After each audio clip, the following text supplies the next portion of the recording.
ನಿಮ್ಮ ಮನೆಯ ದಕ್ಷಿಣ ಗೋಡೆಯಲ್ಲಿ ಈ ಫೋಟೋ ಹಾಕಿದರೆ ಎಂದಿಗೂ ಹಣಕಾಸಿನ ಸಮಸ್ಯೆ ಬರುವುದಿಲ್ಲ. ನಿಮ್ಮೆಲ್ಲ ಸಾಲಗಳನ್ನು ತೀರಿಸಿ ಮನೆಗೆ ಅದೃಷ್ಟ ಹಾಗೂ ಸಂಪತ್ತನ್ನು ಹೊತ್ತು ತರುವ ವಿಶೇಷ ಫೋಟೋಗಳು ಯಾವುವು?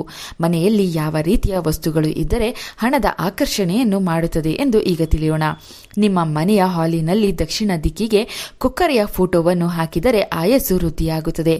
ಮನೆಯಲ್ಲಿರುವ ಅಷ್ಟು ಸದಸ್ಯರ ಆರೋಗ್ಯ ಬಲವಾಗುತ್ತೆ, ಆಯಸ್ಸು ವೃದ್ಧಿಯಾಗುತ್ತದೆ.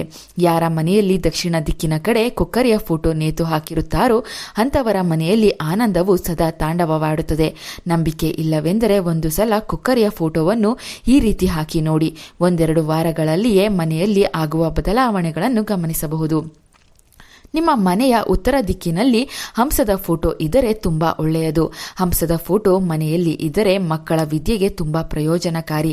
ಮಕ್ಕಳು ವಿದ್ಯೆಯಲ್ಲಿ ತುಂಬಾ ನಿರಾಸಕ್ತಿ ತೋರುತ್ತಿದ್ದರೆ, ಓದಿದ್ದು ನೆನಪಿನಲ್ಲಿ ಉಳಿಯುತ್ತಿಲ್ಲವೆಂದರೆ ತಪ್ಪದೆ ಮನೆಯ ಉತ್ತರ ದಿಕ್ಕಿನಲ್ಲಿ ಹಂಸದ ಫೋಟೋವನ್ನು ನೇತು ಹಾಕಿ. ನಮ್ಮ ಪುರಾಣಗಳಲ್ಲಿ ಹಂಸವನ್ನು ಶಿವನ ಸ್ವರೂಪವೆಂದು ಬರೆಯಲಾಗಿದೆ. ಈ ವಿಚಾರ ಎಷ್ಟೋ ಜನರಿಗೆ ಗೊತ್ತಿಲ್ಲ. ನಳದಮಯಂತಿ ಕಥೆಯಲ್ಲಿ ಶಿವನು ಹಂಸವಾಗಿ ರೂಪ ತಾಳಿದ್ದನು ಎಂದು ಉಲ್ಲೇಖವಿದೆ. ಆದ್ದರಿಂದ ಶಿವನ ಕೃಪೆಯಿಂದ ಮಕ್ಕಳು ಚೆನ್ನಾಗಿ ಓದಬೇಕೆಂದರೆ ಹಂಸದ ಫೋಟೋವನ್ನು ತಪ್ಪದೆ ಉತ್ತರ ದಿಕ್ಕಿನಲ್ಲಿ ಮನೆಯಲ್ಲಿ ನೇತು ಹಾಕಿ. ಮನೆಯ ಪಶ್ಚಿಮ ದಿಕ್ಕಿನಲ್ಲಿ ಶ್ರೀದೇವಿ, ಭೂದೇವಿ ಸಮೇತ ಶ್ರೀ ವೆಂಕಟೇಶ್ವರ ಸ್ವಾಮಿಯ ಫೋಟೋ ನೇತು ಹಾಕಿದರೆ ತುಂಬಾ ಒಳ್ಳೆಯದು. ಪಶ್ಚಿಮ ದಿಕ್ಕು ಶನಿದೇವರ ದಿಕ್ಕಾಗಿದೆ. ಶನಿಗೆ ಅಧಿಷ್ಠಾನ ದೇವರು ಶ್ರೀ ವೆಂಕಟೇಶ್ವರ ಸ್ವಾಮಿ. ಆದ್ದರಿಂದ ಕಲಿಯುಗ ಪ್ರತ್ಯಕ್ಷ ದೈವ ಶ್ರೀ ವೆಂಕಟೇಶ್ವರನ ಕೃಪೆ ಮನೆಗೆ ಸದಾ ಇರಲಿ. ಪಶ್ಚಿಮ ದಿಕ್ಕಿನಲ್ಲಿ ಶ್ರೀದೇವಿ, ಭೂದೇವಿ ಸಮೇತ ವೆಂಕಟೇಶ್ವರ ಸ್ವಾಮಿಯ ಫೋಟೋವನ್ನು ನೇತು ಹಾಕಬೇಕು. ನಿಮ್ಮ ಮನೆಯ ದಕ್ಷಿಣ ಗೋಡೆಗೆ ಸಾಕ್ಷಾತ್ ಗರುಡ ದೇವರ ಫೋಟೋ ನೇತು ಹಾಕಬೇಕು. ಗರುಡ ದೇವರು ವಿಷ್ಣು ದೇವರ ವಾಹನವಾಗಿದೆ. ಮನೆಯಲ್ಲಿ ಚಿಕ್ಕದಾಗಿ ಗರುಡ ದೇವರ ಪೋಸ್ಟರ್ ಇದ್ದರೆ ಮಾಟ ಮಂತ್ರ, ನೆಗೆಟಿವ್ ಶಕ್ತಿಗಳು ಮನೆಗೆ ಪ್ರವೇಶ ಮಾಡದಂತೆ ತಡೆಯುತ್ತದೆ. ಗರುಡ ದೇವರ ರಕ್ಷಣೆ ಮನೆಗೆ ಸದಾಕಾಲ ಸಿಗುತ್ತದೆ.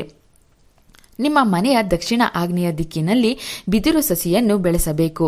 ಅಂದರೆ ವಾಸ್ತು ಗಿಡವನ್ನು ಯಾರು ದಕ್ಷಿಣ ಆಗ್ನೇಯ ದಿಕ್ಕಿನಲ್ಲಿ ಮನೆಯಲ್ಲಿ ಇಟ್ಟು ಬೆಳೆಸುತ್ತಾರೋ ಅವರಿಗೆ ಜೀವನದಲ್ಲಿ ಎಂದಿಗೂ ಸೋಲು ಇರುವುದಿಲ್ಲ.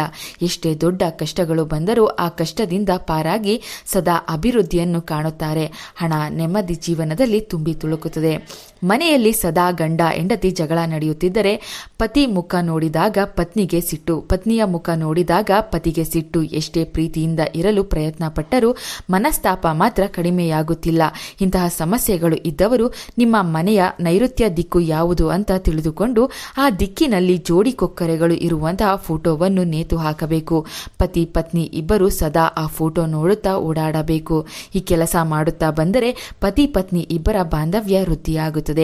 ಮದುವೆಗೆ ಪ್ರಯತ್ನ ಮಾಡುತ್ತಿದ್ದರೂ ಮದುವೆ ಆಗುತ್ತಿಲ್ಲ ಎಂದರೂ ಇದೇ ಪರಿಹಾರವನ್ನು ಪಾಲಿಸಬಹುದು. ಮನೆಯಲ್ಲಿರುವ ಬಾಗಿಲುಗಳು, ಕಿಟಕಿಗಳು ತೆರೆಯುವಾಗ, ಮುಚ್ಚುವಾಗ ಕರ್ಕಶ ಶಬ್ದ ಬರಬಾರದು. ಹೀಗೆ ಕಿಟಕಿ, ಬಾಗಿಲುಗಳಿಂದ ಶಬ್ದ ಬಂದರೆ ಮನೆಯ ಯಜಮಾನನಿಗೆ ಅದೃಷ್ಟ ಸಿಗುವುದಿಲ್ಲ. ಆತ ಮಾಡುವ ಕೆಲಸಗಳು ಮಂದಗತಿಯಲ್ಲಿ ಸಾಗುತ್ತದೆ. ಯಾವುದೇ ಕೆಲಸಕ್ಕೆ ಕೈ ಹಾಕಿದರೂ ನಷ್ಟವಾಗುತ್ತದೆ. 2 ಆನೆಯ ಗೊಂಬೆಗಳನ್ನು ಮನೆಯ ಮುಖ್ಯ ದ್ವಾರದ ಒಳಗೆ 2 ಕಡೆ ಇಟ್ಟರೆ ಅದೃಷ್ಟ ಲಕ್ಷ್ಮಿಯನ್ನು ಮನೆಗೆ ಆಕರ್ಷಣೆ ಮಾಡುತ್ತದೆ.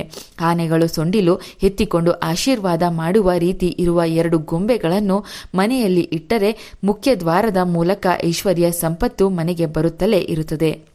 ಮನೆಯ ಮುಖ್ಯ ದ್ವಾರದ ಮೇಲೆ ಹೊರಭಾಗಕ್ಕೆ ಕಾಣುವ ಹಾಗೆ ಪಂಚಮುಖಿ ಆಂಜನೇಯ ಸ್ವಾಮಿಯ ಫೋಟೋ ನೇತು ಹಾಕಿದರೆ ಮನೆಗೆ ನಕಾರಾತ್ಮಕ ಶಕ್ತಿಗಳು ಪ್ರವೇಶ ಮಾಡುವುದಿಲ್ಲ.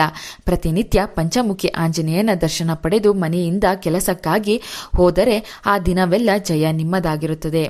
ಪ್ರತಿನಿತ್ಯ ಮನೆಯಿಂದ ಹೊರ ಹೋಗಬೇಕಾದರೆ ಪಂಚಮುಖಿ ಆಂಜನೇಯನ ಪಾದ ಮುಟ್ಟಿ ಹೋದರೆ ಅಂದುಕೊಂಡ ಕೆಲಸಗಳು ಅಂದುಕೊಂಡಂತೆ ನಡೆಯುತ್ತದೆ. ಸಂಪಾದನೆ ಮಾಡಿದ ದುಡ್ಡು ಕೈನಲ್ಲಿ ನಿಲ್ಲುತ್ತಿಲ್ಲ ಎಂದರೆ ಮೀನಿನ ಬೆಳ್ಳಿ ಲಾಕೆಟ್ ರೆಡಿ ಮಾಡಿಸಿ ಕೊರಳಿಗೆ ಹಾಕಿಕೊಳ್ಳಿ. ಇದರಿಂದ ದುಡ್ಡು ಕೈನಲ್ಲಿ ಚೆನ್ನಾಗಿ ಓಡಾಡುತ್ತದೆ. ಆರ್ಥಿಕವಾಗಿ ಏಳಿಗೆ ಕಾಣಬಹುದು. ಬೆಳ್ಳಿ ಸಾಧ್ಯವಾಗಿಲ್ಲ ಎಂದರೆ ಪಂಚಲೋಹದಿಂದಲೂ ಮೀನಿನ ಲಾಕೆಟ್ ಅನ್ನು ತಯಾರಿಸಿ ಧರಿಸಬಹುದು. ಈ ಲಾಕೆಟ್ ಅನ್ನು ನಿಮ್ಮ ಜನ್ಮದಿನದ ದಿನ ಕೊರಳಿಗೆ ಧರಿಸಬೇಕು. ಧರಿಸುವ ಮುನ್ನ ವಿಷ್ಣು ದೇವರ ಆಲಯದಲ್ಲಿ ಪೂಜೆ ಮಾಡಿಸಬೇಕು. ಇದರಿಂದ ಜನವಶೀಕರಣ, ಧನವಶೀಕರಣ ಆಗುತ್ತದೆ. ಹೃದಯದ ಆಕಾರದಲ್ಲಿರುವ ಉಂಗುರವನ್ನು ಕೈಗೆ ಧರಿಸುವುದರಿಂದ ಎದುರಿನ ವ್ಯಕ್ತಿ ನಿಮ್ಮ ಮಾತನ್ನು ಕೇಳುತ್ತಾರೆ. ಪ್ರೇಮ ವಿವಾಹ ಗೆಲುವನ್ನು ಸಾಧಿಸಲು, ಪ್ರೇಮಿಗಳ ನಡುವೆ ಪ್ರೀತಿ ಹೆಚ್ಚಲು, ಲಕ್ಷ್ಮೀದೇವಿ ಅನುಗ್ರಹ ಸಿಗಲು, ಎಲ್ಲರೂ ನಿಮ್ಮ ಮಾತನ್ನು ಕೇಳಲು ಹೃದಯದ ಆಕಾರದಲ್ಲಿರುವ ಉಂಗುರವನ್ನು ಬೆಳ್ಳಿ, ಚಿನ್ನ ಅಥವಾ ಪಂಚಲೋಹದಲ್ಲಿ ತಯಾರಿಸಿ ಉಂಗುರದ ಬೆರಳು ಅಥವಾ ತೋರು ಬೆರಳಿಗೆ ಧರಿಸಬೇಕು. ಈ ಉಂಗುರವನ್ನು ಕೈಗೆ ಧರಿಸುವ ಮುನ್ನ ಜೇನುತುಪ್ಪದಿಂದ ಶುಕ್ರವಾರದ ದಿನ ಅಭಿಷೇಕ ಮಾಡಬೇಕು. ನೀವು ಅಭಿಷೇಕ ಮಾಡಿದ ಜೇನುತುಪ್ಪವನ್ನು ಇರುವೆಗಳಿಗೆ ಆಹಾರವಾಗಿ ಹಾಕಬೇಕು. ಇರುವೆಗಳು ಆ ಜೇನುತುಪ್ಪವನ್ನು ತಿನ್ನುತ್ತಿದ್ದಂತೆಯೇ ನಿಮ್ಮ ಅದೃಷ್ಟ ಬದಲಾಗುತ್ತದೆ. ಅವತ್ತಿನಿಂದಲೇ ಜನವಶೀಕರಣ, ಧನವಶೀಕರಣ, ಪ್ರೀತಿಯಲ್ಲಿ ಗೆಲುವು, ಹಣಕಾಸಿನ ಲಾಭ ಆಗುತ್ತದೆ. ಜೀವನದಲ್ಲಿ ಒಂದಲ್ಲ ಒಂದು ಸಮಸ್ಯೆಗಳು ಬರುತ್ತಲೇ ಇರುತ್ತವೆ. ಆ ಸಮಸ್ಯೆಗಳಿಗೆ ಈ ರೀತಿಯ ಸರಳ ಪರಿಹಾರಗಳು ಬೇಕೆಂದರೆ ನಮ್ಮ ಚಂದನಾ ಲೋಕ ಯೂಟ್ಯೂಬ್ ಹಾಗೂ ಫೇಸ್ಬುಕ್ ಪೇಜನ್ನು ಫಾಲೋ ಮಾಡಿ. Thank you.